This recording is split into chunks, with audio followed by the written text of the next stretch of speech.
Halo semuanya, perkenalkan nama saya Adwa Syadwina dengan NIM 240101221401222 dari jurusan Matematika Fakultas Sains dan Matematika Universitas Diponegoro. Kali ini saya akan menjelaskan tugas IoT tentang Patient Monitoring with Temperature Design. Ketika kalian di rumah sakit, setiap pasien pasti selalu dicek suhu tubuhnya untuk mengetahui kondisi tubuhnya saat itu. Namun, pengukuran terhadap pasien tersebut tidak selalu termonitor secara berkala setiap saat. Agar suhu pasien dapat dimonitor secara berkala, pastinya memerlukan bantuan perangkat komputer yang berbasis IoT untuk memudahkan pengukuran suhu secara otomatis dan tidak bergantung oleh manusia. Patient Monitoring with Temperature Sensor using Arduino merupakan sebuah perangkat yang mampu melakukan monitoring suhu pasien secara otomatis yang berlangsung diindikasikan oleh lampu LED berubah warna ketika mencapai suhu tertentu. Dalam pembuatannya memerlukan beberapa alat, yaitu Arduino, breadboard, suhu, sensor, lampu LED RGB, resistor, dan kabel. Mungkin dari kalian cukup asing mendengar Arduino itu.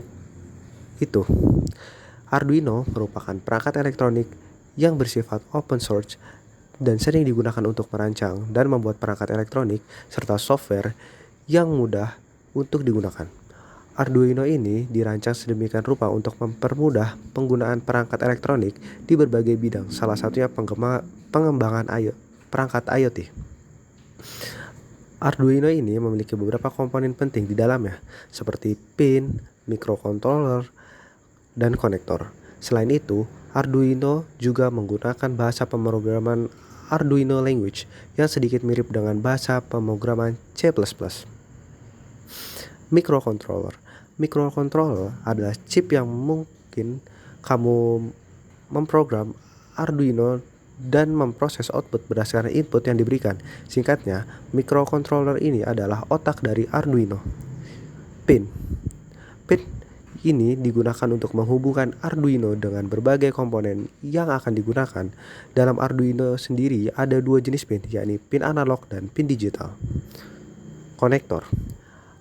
Arduino sendiri memiliki dua jenis konektor yang cukup penting, yaitu power connector, serial connector. Power connector adalah konektor yang digunakan untuk menyalurkan daya untuk Arduino. Serial connector ini biasanya digunakan untuk menghubungkan Arduino dengan perangkat seperti komputer atau laptop. Selain Arduino, ada juga perangkat prototipe sejenis yang berfungsi dengan fungsi yang serupa di luar sana, yaitu Raspberry Pi atau lebih familiar disebut dengan Raspi.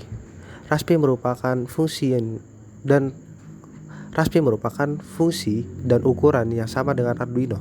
Namun sayangnya, Raspi memiliki harga yang jauh lebih tinggi dibandingkan dengan Arduino. Akan tetapi dengan harga yang berbeda jauh itu, Raspi dapat digunakan sebagai komputer pribadi. Pasalnya, Raspi dapat diinstal beberapa OS seperti Linux dan Raspberry Pi OS. Bahasa pemrograman yang digunakan juga berbeda. Arduino menggunakan bahasa pemrograman C++ yang disederhanakan, sementara Raspi menggunakan bahasa pemrograman Python. Bisa juga menggunakan bahasa pemrograman lain. Breadboard merupakan sebuah board atau papan yang berfungsi untuk merancang sebuah elektronik sederhana. Breadboard tersebut nantinya akan dilakukan prototipe atau uji coba tanpa harus melakukan solder. Lalu, gimana sih cara membuat patient monitoring with temperature sensor tersebut? Pertama, start Tinkercad dashboard. Pada simulasi kali ini, kita menggunakan aplikasi Tinkercad untuk membuat patient monitoring with temperature sensor.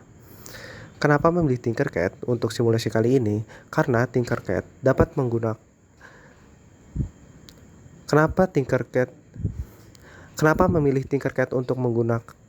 Kenapa memilih Tinkercad untuk simulasi kali ini? Karena Tinkercad ini digunakan secara gratis dan dapat diakses kapanpun dan dimanapun asal terhubung dengan internet. Langsung saja kita buka aplikasi Tinkercad untuk menggunakan browser di www.tinkercad.com. Setelah itu, halaman Tinkercad akan terbuka. Selanjutnya, login akun Tinkercad atau Kalau belum memiliki akun, bisa sign up akun Tinkercad terlebih dahulu. Setelah halaman dashboard terbuka, kita pilih tab Design, lalu pilih Circuit, dan pilih Create Your First Circuit Design. Kemudian, akan muncul kanvas kosong yang akan digunakan sebagai tempat untuk meletakkan berbagai komponen. Pertama, ubah dulu nama desain yang berada di pojok kiri atas menjadi Patient Monitoring with Temperature Sensor. Selanjutnya, letakkan komponen pertama dan yang utama yaitu Arduino Uno R3 di kanvas. Setelah itu, kita letakkan juga breadboard small di kanvas. Setelah dua komponen tersebut diletakkan, selanjutnya kita letakkan temperatur sensor ke board yang tiga kakinya dipasang ke pin J17, 18, dan 19.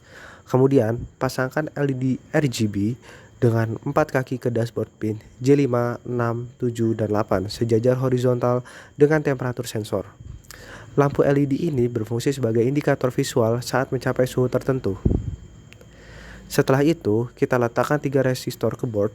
Resistor pertama dipasang di F5 untuk kaki pertama dan E5 untuk kaki kedua sejajar vertikal dengan kaki LED RGB pertama atau red. Resistor kedua dipasang di F7 untuk kaki pertama dan di E7 untuk kaki kedua sejajar vertikal dengan kaki LED RGB ketiga atau blue. Dan resistor ketiga dipasang di F9 untuk kaki pertama dan di E9 untuk kaki kedua. Resistor berfungsi untuk menghambat aliran listrik pada rangkaian sehingga dapat menghasilkan perubahan arus dan tegangan. Setelah semua komponen yang diperlukan terpasang pada tempatnya, saatnya kita hubungkan dengan menggunakan kabel.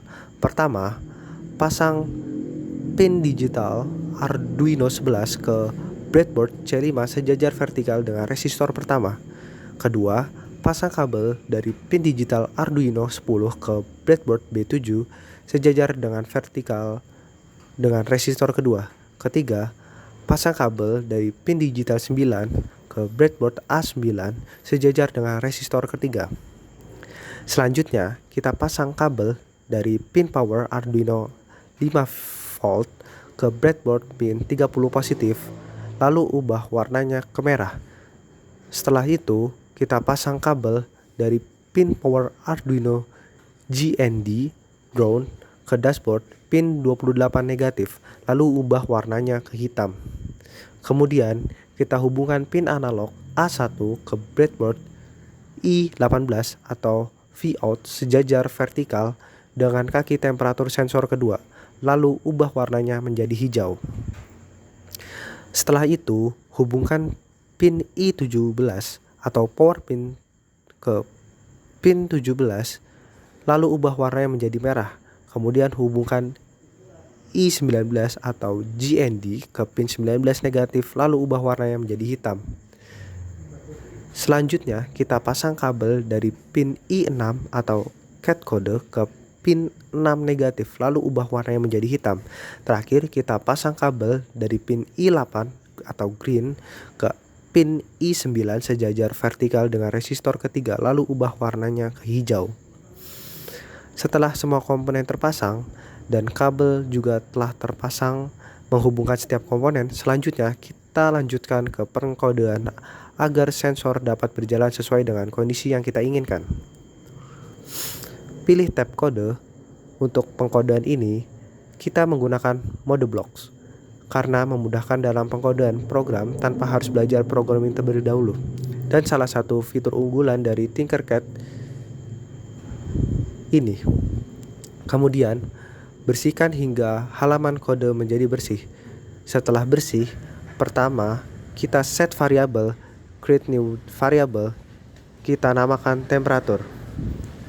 Kemudian, kita masukkan title block, comment, isinya pasien monitoring. Selanjutnya, masukkan inline block, comment, isinya pasien monitoring.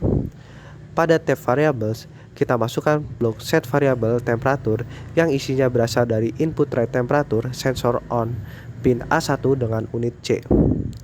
Setelah itu, kita lakukan pengkondisian dengan memasukkan blok if then sebanyak 3 kali dengan setiap parameternya berupa operasi matematika. Kondisi yang pertama yaitu jika variabel temperatur kurang dari 36 derajat Celcius, maka lampu RGB di pin 11, 10, 9 akan diset ke warna biru muda. Kondisi kedua yaitu jika variabel temperatur lebih dari 36 derajat Celcius, maka lampu LED RGB di pin 11, 10, 9 akan diset ke warna biru tua. Kondisi yang ketiga yaitu jika variabel temperatur lebih dari 38 derajat Celcius, maka lampu LED RGB di pin 10, di pin 11, 10, 9 akan diset ke warna merah. Setelah semua blok kode diset, saatnya kita mengasumsikan temperatur monitoring ini. Tutup tab kode, kemudian klik Start Simulation. Untuk menguji pengukuran suhu, klik temperatur sensor pada breadboard, kemudian geser slide suhu. Warna pada lampu LED akan berubah sesuai dengan kondisi yang telah diset pada blok kode. Temperatur sensor berjalan lancar, berarti sirkuit ini dapat digunakan dan dapat diaplikasikan ke dalam bentuk fisik secara nyata. Dengan simulasi ini, kita dapat mendapat gambaran bahwa jika sirkuit ini dapat digunakan untuk memudahkan pekerjaan manusia, bahkan mampu memberikan kelebihan yang lain seperti suhu tubuh pasien dapat dimonitor secara rutin dan lebih efektif dan efisien. Selamat mencoba. Sekian, terima kasih.